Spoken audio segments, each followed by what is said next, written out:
Hi, welcome to Matt's Garage. This is Mark. How's it going? Thanks for inviting me up. Yeah. COVID handshake here, no fear. 1973. Yep. Ford Bronco. Yep. Seeing this thing really gives me a little bit of PTSD. Like he is in the thick of it, but it's an interesting truck. So we're gonna have Mark tell us a little bit about it and walk around. So you've had it how long? See, I bought it when I was 18. Wow. And I even when I was younger in my teens, I always wanted a Bronco, so I started to look for them. Yeah. And then when I went on this road trip, and I went all the way over to Montana. Yeah. And I met a guy that met me like halfway, like he was from like South Dakota or something like that. Oh, okay. And it just wasn't what I was looking for. I mean, stereotypical, like just rust everywhere. Yeah. Totally rotted. So I was kind of bummed. So I was on my way back home, and I picked up what was the magazine? Oh, Auto Trader. Yeah. It would have been the Auto Trader like magazine, and I looked it up, and I was like, oh man, there's one. Oh, here's one. Let me call him. And he was in Monroe, which is where I like right around us. Yeah. Yeah, I went to school. That's where we lived at the time. So I show up at the door. This guy comes to the door. I'm like, oh hey, Derek. And I'm like, shoot, I'm looking for a guy with the Bronco. He's like, yeah, that's me. Oh, no way. So I grew up with him. Oh, no way. Yeah. Wild. And he had it for a few years. I mean, he had it for probably 10 years. So I say I can account for literally 30 years of perfect. of where it's been. So. Yeah. All right, so this is a new bed? Or what? New tailgate. Or sorry, new tailgate? Yeah, I bought this years ago. Yeah. But I had it sitting around. Okay. So I just kind of, my idea at this point is trying to get everything as far as panels fitted. Oh, yeah. To see where it's sitting, then I can take it to get sandblasted and then refit. Yeah, even though it looks a little rough, that's not actually rust, that's just jute. Yeah. It's actually in really great shape. Like, you don't have the total rust out here. It's starting, but I guess we'll see when you get it sandblasted. Yeah. So you got a Hurst shifter on a 4-speed top loader? No, that's the T case. Oh yeah, sorry. This is What is this? This is a 4-speed. Yeah. Yeah. Yeah. With Granny, I guess that's top loader or whatever they call it. Yeah. Yeah. So. It was, it was always that way ever since I bought it, but you can see and you got a ZF stock. It was on the tree. Oh yeah. And you got a ZF coming for it? Yep, I got a ZF that out of a junkyard in Michigan. On its way. So that's what we're gonna do for, and then keep the 20, just rebuild it and put some seals in it and all that. Yeah, see that's really not bad. Mm-hmm. Your episode, the cheese episode. Oh yeah, you never know till you get back, and then he did a 351 swap in here. MSD box.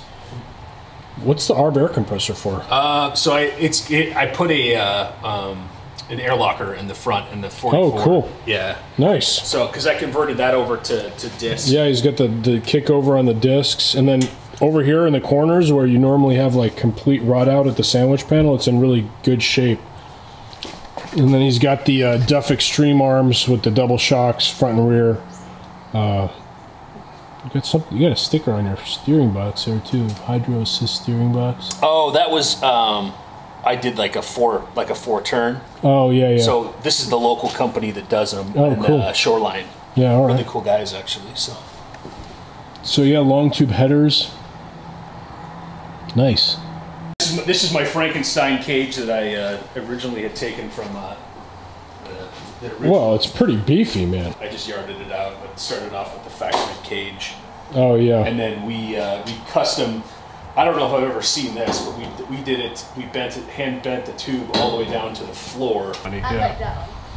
Yeah. So you were saying you're not running dual tanks? No, this actually had 3 originally. What? Yeah, so they had the dual tank, plus they had an additional that they added. Okay. And so, like, literally the selector inside there is a 3-tank selector that's still on the floor down below. Oh yeah. Yeah, the gauge, up front there, that's still there. So I got to get that out. So you put in the 23 gallon from Tom's? Yep.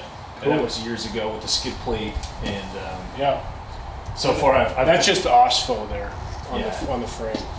I took off all of the that aluminum. I don't know if that's factory. Those little pinched aluminum pieces. Oh yeah, for sure. Is that factory? That's Ranger trim. Oh, okay. I think it's Ranger trim. Someone will correct us, I'm sure. Yeah. Well, but yeah, it's definitely factory aluminum. This stuff is pricey. is it? Well, geez, Yeah. I made a mess of it taking it off. I probably should have been careful. Yeah, it's all right. I mean, a lot of guys run it without it. It's Yeah, kind of a pain to put back on. So. Yeah, I'm not going to. I'll take it off. That's a factory, factory yellow. I don't know what the color is, but Yeah. Oh, yeah. This is kind of like my Scout. My friends call it like baby pea yellow. yeah, that's nailed it. You think that's funny, Gab? Full of vitamins. Yeah. When are you gonna go to Tom's? Are you taking a trailer down there? I'm asking out of selfish reasons. Oh, okay. Because I might want to put in some Bronco seats in my Scout. Oh, yeah. So I could just buy it if you're going down there. No, I was like, I can always like my dad has a little closed enclosed Wells Cargo, but Yeah. Cool, man. Well, thanks for showing me around. This is awesome. Yeah. it's the beginning. So maybe I'll have you back once I'm. Yeah, I would love to. I would love to. I saw Frank take his from like this up on a rotisserie all the way to. We went on a drive. Remember, Gav? It was really fun. It was really fun. So yeah, cool. Just keep at it. Don't quit like I did. Yeah. Well, thanks again. Yeah, no problem. Thanks for coming by. See you guys next time in Matt's Garage.